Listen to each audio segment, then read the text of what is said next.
Hello student, new lesson start करने वाले हैं। लंका की यात्रा। लंका की यात्रा में परिचय दिया है, यानी लेखक का परिचय है डॉक्टर राजेंद्र प्रसाद। राजेंद्र प्रसाद जी ने इस लेसन के माध्यम से यानी कुछ बताना चाहते हैं कि जैसे लंका की यात्रा के बारे में वो कुछ जानने के लिए उन्होंने कुछ बातें बताई है। भारत के प्रथम राष्ट्रपति, प्रसिद्ध शिक्षक, लेखक, शिक्षा सलाहकार थे। कौन? राजेंद्र प्रसाद, जिन्होंने लंका की यात्रा ये लेसन लिखा है। उन्होंने शिक्षकों और बच्चों के लिए अनेक कहानियाँ, कविताएं और लेख भी लिखे हैं। ऐसा उनका परिचय है। अब जैसे है जानने के लिए उन्होंने कुछ बातें दी है। राहुल साकृत्यायन प्रसिद्ध हिंदी साहित्य के लेखक, खोजी, इतिहासकार थे। उन्होंने ऐसे हजारों दुर्लभ प्राचीन पुस्तकों की खोज की। कुछ जानने के लिए आपको लेसन के पीछे कुछ जानने के लिए बातें दी जाती है। जैसे पाली है, रामायण है, अशोक है, महाबोधि वृक्ष है, त्रिपिटक है। तो ये कुछ जानने के लिए तो आपको ये लेसन के पीछे पेज नंबर 102 वो आपको पढ़ना पड़ेगा। आपका नॉलेज भी बढ़ेगा और आपको पता भी चलेगा कि 1000 वर्ष पहले कौन सी भाषा थी। जैसे पाली भाषा, एक भाषा का नाम है यानी पाली, जो हजारों साल पहले उत्तर भारत में बोली जाती थी। आज अनेक विश्वविद्यालयों में पाली भाषा पढ़ाई भी जाती है। ऐसे ही रामायण के बारे में, हजारों साल पहले लिखा गया यह ग्रंथ भगवान श्री राम और सीता माता की कहानी बताया है। यह ग्रंथ पूरी दुनिया में प्रसिद्ध है। ऐसे ही अशोक, अशोक भारत के महान सम्राट थे। अब चंद्रगुप्त कौन थे? तो उनके पोते थे और दूर दूर तक उनका साम्राज्य। महाबोधि वृक्ष भी सबको यानी पता है कि गौतम बुद्ध ने यानी वहाँ पे जैसे एक गया जिले में बोध गया नाम के स्थान पर स्थित हजारों साल पुराना पीपल का वृक्ष है। तो भगवान बुद्ध यानी वहाँ पे ही ज्ञान प्राप्त हुआ था उन्हें, इसलिए उन्हें बोधि वृक्ष कहा जाता है उस वृक्ष को। तो ऐसा कुछ परिचय दिया है तो आपको पढ़ना है। अब लंका की यात्रा, भारत के राष्ट्रपति डॉक्टर राजेंद्र प्रसाद एक बहुत बड़े लेखक भी थे और उनकी आत्मकथा से लिया गया। उनकी यात्रा का यानी उन्होंने अपनी आत्मकथा में लिखा है और उनकी यात्रा का यह वर्णन है। उन्होंने कैसे वर्णन किया हुआ है लंका की यात्रा का। अब वो ये यहाँ पे बताते हैं, मेरे घर की स्त्रियों की इच्छा हुई मद्रास से वे पर्यटन भी करती आए। मेरे घर की जो स्त्रियों की इच्छा हुई कि मद्रास से तीर्थाटन भी करती आए, क्योंकि रामेश्वर जी वहाँ से करीब है। यानी तीर्थ यात्रा सबको पता है, भगवान के दर्शन करने जाते हैं। तो ऐसे समय में यानी उनके घर की जो स्त्रियाँ थे उनकी इच्छा थी कि जैसे रामेश्वर भी वहाँ से करीब ही है तो वहाँ पे भी जाए। मेरे साथ भाई साहब की धर्मपत्नी, मेरी पत्नी और कई अन्य मित्रों के घर की महिलाएं मद्रास गई, यानी मद्रास गई थी। कौन कौन था ये यहाँ पे बताया है। रामेश्वर जी के दर्शन के बाद हम लोग लंका चले गए, यानी रामेश्वर जी का यानी दर्शन लिया और फिर उसके बाद लंका। अब जैसे हम कोई भी स्थल देखने जाते हैं तो उसका वर्णन हम यानी कभी यानी जैसे जो जो वहाँ पे प्रसिद्ध है ऐसे स्थल हमें कितने भी साल हो जाए तो हमें वो याद आते हैं, वहाँ का सौंदर्य। तो यहाँ पे यही बता रहे हैं कि रामेश्वर जी के दर्शन करके ये लोग कहाँ पे चले गए थे? लंका। घर के लोगों को वही छोड़ दिया। घर के लोगों को वहीं छोड़ दिया। लंका जाने की एक सुविधा यह भी थी कि उन दिनों में उन दिनों श्री दामोदर दास जी वहाँ, जैसे दामोदर दास जी थे, केलानिया के एक महाविद्यालय में बौद्ध ग्रंथों का अध्ययन कर रहे थे।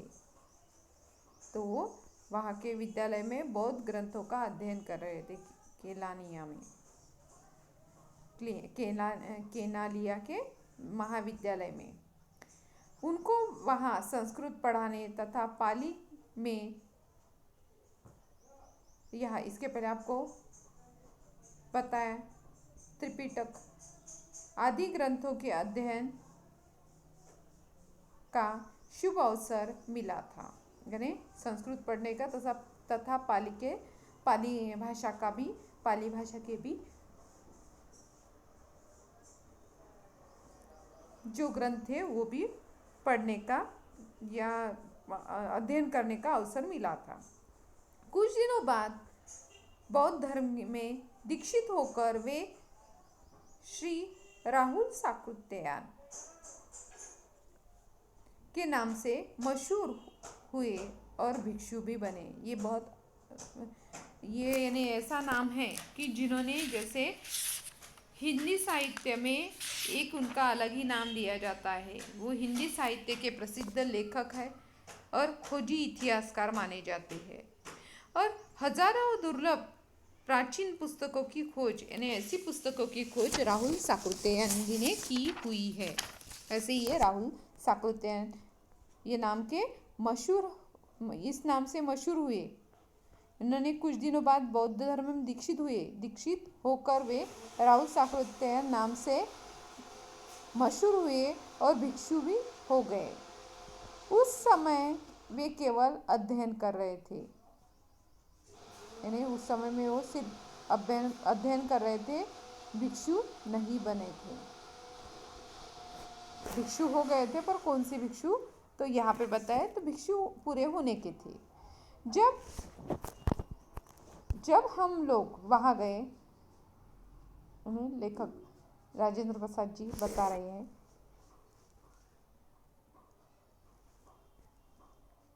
कि जब हम वहाँ गए तो उन्होंने लंका से मुख्य स्थानों में हमें ले जाने का, जो स्थान है लंका में मुख्य, जो देखने जैसे, ऐसे स्थानों में ले जाने का प्रबंध हमारे लिए, यानी जैसे उनके लिए कर दिया था। हमने भाड़े पर एक जैसे गाड़ी कर ली और कई दिनों तक वहाँ घूमते फिरते रहे। भाड़े की गाड़ी की और कई दिनों तक वो वहाँ पे ही लंका में ही घूमते फिरते रहे।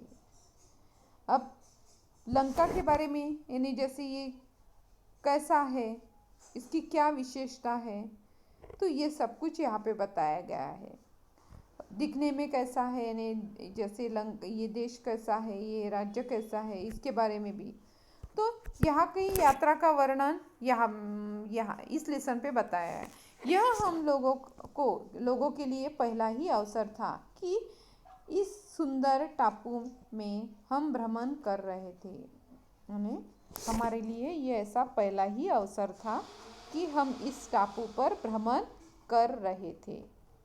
अब इस टापू की खूबसूरती, हरियाली ने उन लोगों को मुक्त कर दिया। तो ऐसे देखने जैसे सुंदर, ऐसा वो टापू था, उसकी खूबसूरती, वो दृश्य, उसकी हरियाली, सब मुग्ध हो गए और उसकी सुंदरता में जैसे एकदम उसकी सुंदरता देखने में मग्न हो गए। इतना सुंदर ये टापू था। तो ऐसा सुंदर टापू था। अब वहाँ पे कंडी के सुंदर मंदिर में जाकर सबने दर्शन लिए। अब वहाँ से नूर एलिया के पहाड़ पर जाकर उन्होंने रात बिताई। अब राजेंद्र प्रसाद जी पूरा वर्णन यात्रा का यहाँ पे कर रहे हैं। कौन सी? लंका की यात्रा। तो वहाँ जाकर वो उन्होंने रात बिताई। रात बिताने के बाद वहाँ से सीता एलिया गए।